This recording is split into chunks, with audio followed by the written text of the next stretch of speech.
Conference, it's an honour to stand here as Defence Secretary in our new Labour government. A government elected to serve and to deliver for the people.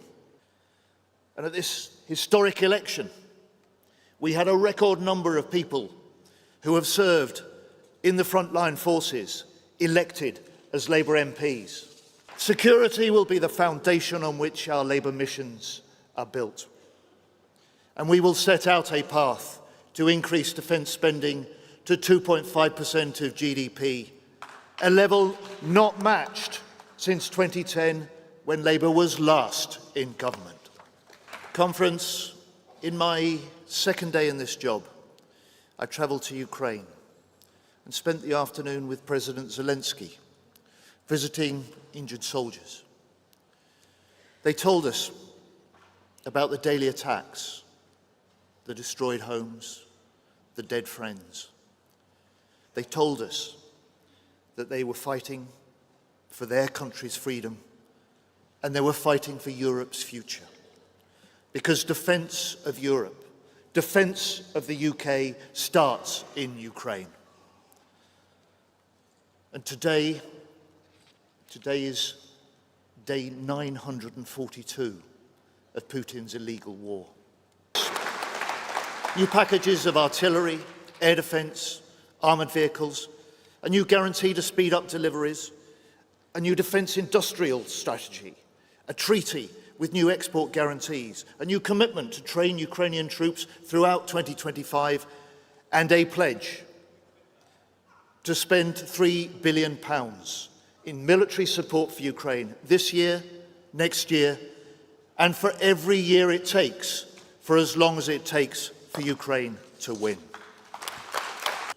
We know these are serious times, and we know there are serious problems with our armed forces, hollowed out and underfunded over the last 14 years. And the problems the Tories have left are much worse than we thought. As Defence Secretary, I know this myself. Ships without enough sailors to crew them. Military housing with no running water. Defence plans with billion-pound black holes. And yet, in despite everything that the Tories did, the total commitment of civilian staff, industry workers, service personnel to defend this nation remains undiminished. We've increased UK support for Ukraine. We've dedicated Britain to securing an immediate ceasefire in Gaza, and we've launched a strategic defence review to fix the foundations of our defence for the future. Delivering the largest pay increase for the armed forces in over 20 years, so that now, for the first time, a Defence Secretary can say, everyone in uniform will be paid at least the national living wage. Conference,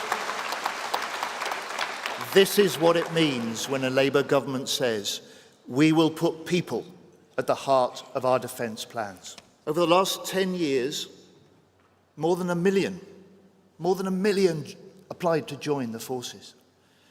But 3 in 4 gave up, just gave up on the process because it takes months and it's tied up in red tape. I'm setting new targets for the forces to reject or make a conditional offer within 10 days and to give people a training start date within 30 days.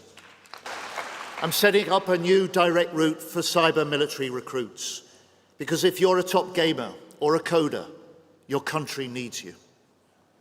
And we'll always maintain the highest standards. And we'll create an armed forces that draws the very best of Britain's talent. Labour will deliver it. Change has begun. Thank you.